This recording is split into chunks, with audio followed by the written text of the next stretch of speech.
Karena kan kita utamakan sebetulnya bagaimana pesantren-pesantren di Jawa Barat termasuk di nasional juga mandiri secara ekonomi gitu kan, yang selama ini kebanyakan bersumber dari sumbangan orang tua, infak sedekah gitu kan. Tapi yang dilihat, yang berhasil, yang besar sebetulnya di ya, pesantren-pesantren di Jawa Barat terutama yang memang punya usaha ya.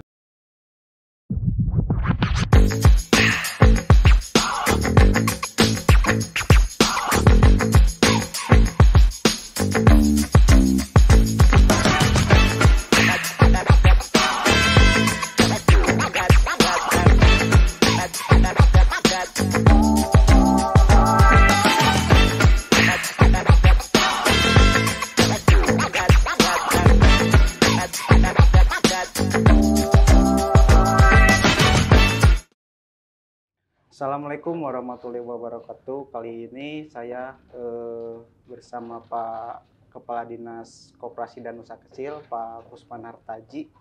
Beliau akrab disapa Pak Tutus ya, Pak. Siap, Kang. Sehat, Pak? Alhamdulillah. Alhamdulillah. Pak, mengenai ini kan di Jawa Barat ini kan Dinas KUK itu pegang 2 program unggulan Jabar Juara nih. Yang pertama tuh OPOP dan kedua kredit mesra. Nah, untuk OPOP itu sendiri, Pak, sampai saat ini gimana sih perkembangannya, Pak? Ya. Apa kabar? Ya, jadi alhamdulillah program-program unggulan di Jabar bukan hanya 2 sebetulnya. Ada UKM juara, ada juga koperasi juara dan wirausaha juara. Tapi memang saat ini yang sedang proses juga di akhir masa jabatan Pak Gubernur, Pak UU, itu adalah One Pesantren One Product. Alhamdulillah semenjak 2019 sampai dengan 2022 itu ada 2.448 pesantren yang menjadi peserta program. Sekarang sisanya 2.174 ya, alhamdulillah. Jadi mungkin targetnya kita 5.000, tapi insya Allah akan terlampaui bahkan gitu kan. Jadi kita akan coba sudah tahapan seleksi administrasi, terus audisi tahap 1 itu sudah selesai dan sekarang tinggal sebentar lagi akan melaksanakan pelatihan dan magang. Iya. Untuk targetnya, Pak, kan di tiap tahunnya itu penambahan 1.000 kalau nggak salah. Ya, jadi memang 5.000 itu karena memang rencananya 1.000 ya. Dan 1.000, tetapi karena memang 2 tahun terakhir kemarin ya itu karena COVID, makanya memang bervariasi ya. Yeah. Jadi di 2019 itu 1.047, tahun 2020 malah jadi 500, terus 1.000 di 2022. Nah, terakhir ya kita menjadi PR besar.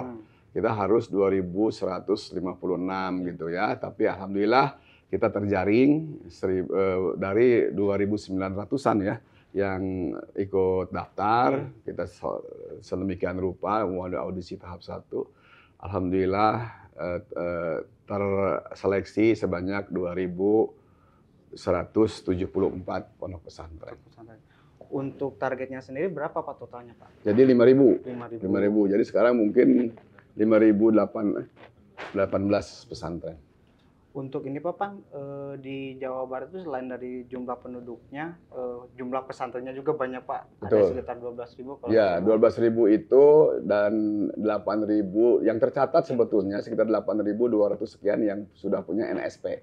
Nomor sertifikat pondok pesantren gitu ya. Tapi sebetulnya ada juga beberapa yang sudah bangun. Totalnya memang 12.000 dan hampir 35% pesantren di seluruh Indonesia yang terbanyak di kita. Soal ini, Pak, OPOP waktu awal 2023 itu ada kerjasama dengan pemerintah Sumatera Utara kalau tidak salah. Betul. Antara OPOP diadopsi nih di Sumatera Utara. Itu gimana, Pak? Ya, jadi diawali dengan kerjasama atau MOU antara gubernur ya. MOU antara gubernur, terus pada saat itu kita juga kunjungan ke pesantren besar di Medan dan juga menyampaikan juga ke Pak Gubernur, dari Pak Gubernur Jabar, Pak RK dengan Pak Gubernur Sumatera Utara berkomunikasi dan menyampaikan salah satu program unggulan. Alhamdulillah waktu itu beliau meminta ngedadak sebetulnya untuk menugaskan saya gitu memberikan sosialisasi gitu kan kepada pesantren-pesantren yang ada di Sumatera Utara. Atas perintah Pak Gubernur, saya tidak jadi pulang cepat waktu itu. Jadi saya memberikan sosialisasi kepada sekitar 300 pesantren se-Sumatera Utara ya untuk juga mengadopsi program-program yang sudah dilaksanakan di Jawa Barat. Berarti gimana tuh Pak? Kerjasamanya seperti apa sih? Keuntungan untuk Jawa Barat? Ya, jadi kebanggaan sebetulnya bagi kita ya, karena manfaat ini kan bukan hanya manfaat untuk orang Jawa Barat saja, termasuk juga Kalimantan Barat yang sudah ada OPOP-nya. Ya, Jawa Timur juga ke kita gitu kan. Jadi alhamdulillah manfaatnya kan untuk umat perekonomian itu nanti terjadi jejaring ya, jadi bisnis jejaring karena kan kita utamakan sebetulnya bagaimana pesantren-pesantren di Jawa Barat termasuk di nasional juga mandiri secara ekonomi gitu kan, yang selama ini kebanyakan bersumber dari sumbangan orang tua, infak sedekah gitu kan. Tapi yang dilihat, yang berhasil, yang besar sebetulnya di pesantren-pesantren di Jawa Barat terutama yang memang punya usaha ya. Usaha punya bisnis yang dikelola secara khusus baik oleh koperasi pondok pesantren maupun usaha yang lainnya. Pak, misalkan Pak kan itu tuh banyak tuh jumlah pesantrennya. Jika tidak terdaftar, tidak mempunyai sertifikat, apakah bisa mengikuti OPOP? Ya, inilah makanya kita juga koordinasi dengan Kementerian Agama Jawa Barat. Ini juga tantangan buat para pesantren yang ingin ikut program-program pemerintah, ya salah satunya harus terdaftar di Kementerian Agama agar juga pada saat monitoringnya, terus pada saat juga evaluasinya itu juga bisa juga terpenuhi gitu. Jadi sebetulnya selain OPOP itu di bisnisnya, ya kan ada 3 fungsi pesantrennya sebagai lembaga dakwah, lembaga pendidikan, yang ketiganya adalah lembaga pemberdayaan. Nah kita ambilnya di sini karena visi jawabannya pesantren juara. Salah satunya adalah One Pesantren One Product. Ada beberapa lainnya ya, santri juara lah segala macam banyak gitu kan. Kita di Dinas Koperasi memang di One Pesantren One Product. Fokusnya di OPOP juga Pak? Ya itu. Untuk ini Pak, kan udah hampir 5 tahun nih, 4 tahun nih yang berjalan.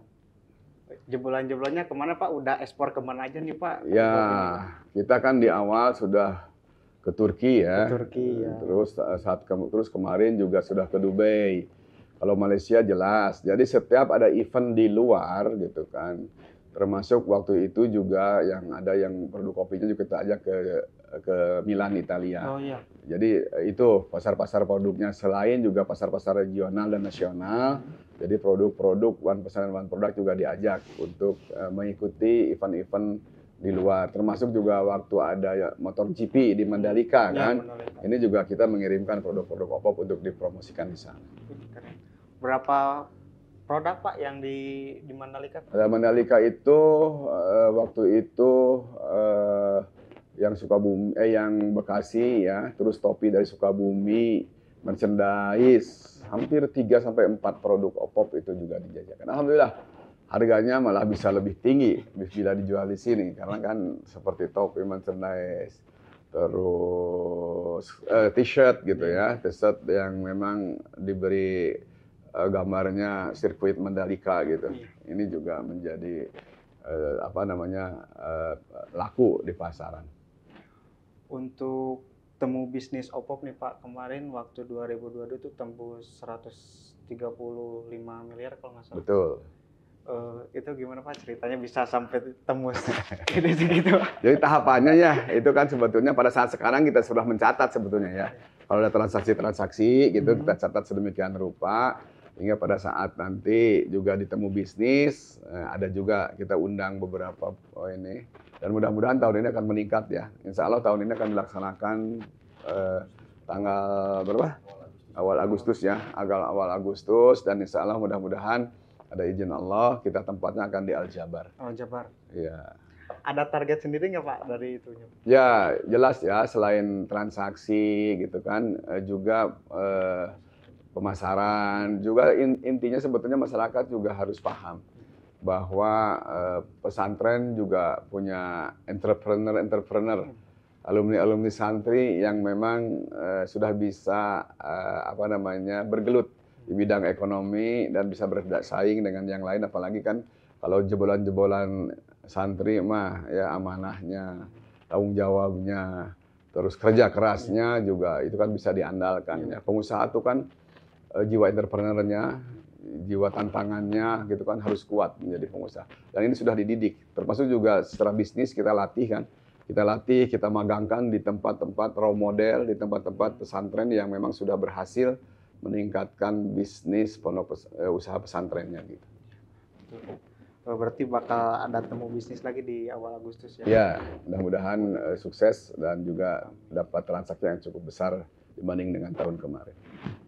Untuk ini Pak, di 2023 ini gimana Pak targetnya Pak? Ya, alhamdulillah. Tadi kan, cuman memang ini agak kecil nanti modal usaha yang diberikan ya.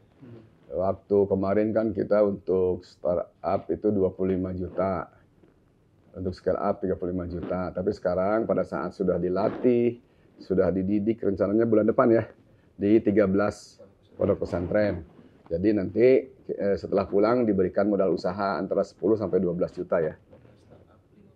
Oh, 12 sampai 15 scale up. Jadi ini yang memang nanti kita berikan dan dibawa balik, itu yang hasil pelatihan, hasil magang, hasil juga wawancara di awal itu dilakukan. Nanti kita seleksi lagi, nanti di audisi tahap terakhir. Kita hanya 2 tahap ya. Karena untuk tahun ini terakhir, nanti akan menjadi juara provinsi. Itu kita juga berikan nanti modal usaha tambahan. Oh iya, siap.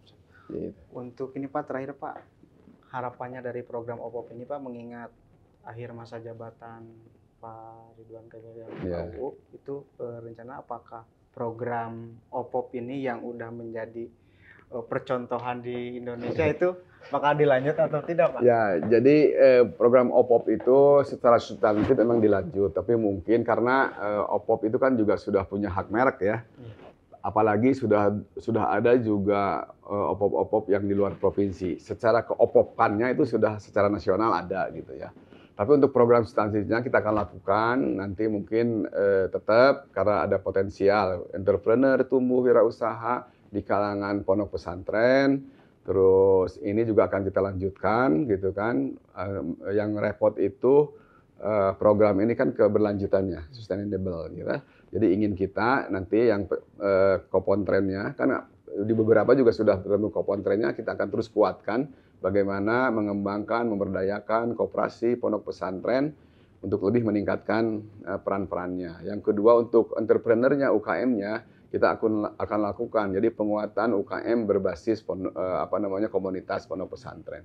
Ini kita akan lakukan nanti bidang-bidang yang akan kita lakukan terus. Tapi kita sudah punya base, sudah punya dasar bahwa yang kita bina, yang kita lakukan penguatan adalah alumni-alumni dari pesantren tersebut. Selain yang reguler biasa, karena kita sudah jelaskan, dia sudah ikut pelatihan, dia sudah ikut magang, dia sudah punya bisnis gitu kan. Ini akan kita lakukan penguatan-penguatannya, barangkali di teknologinya, di sektor pemasarannya agar lebih meningkat lagi gitu, berbasisnya itu. Termasuk juga koperasinya, kita akan legalitasnya, kita juga penguatan kerjasama antar koperasinya gitu kan, termasuk juga pemasaran di koperasinya. Ini akan terus kita kuatkan, termasuk juga peningkatan kapasitas SDM-nya, pembiayaannya, kelembagaannya, termasuk juga pemasarannya. Gitu. Mungkin itu saja Pak. Ya. Mungkin itu seputar progres OPOP di pertengahan 2023. Hatur nuhun pisan Bapak, sehat selalu Pak. Amin, sukses amin. Selalu Pak. Ya. Amin. Saya Erwin dan Pak Tutus izin pamit. Assalamualaikum warahmatullahi wabarakatuh. Waalaikumsalam warahmatullahi wabarakatuh.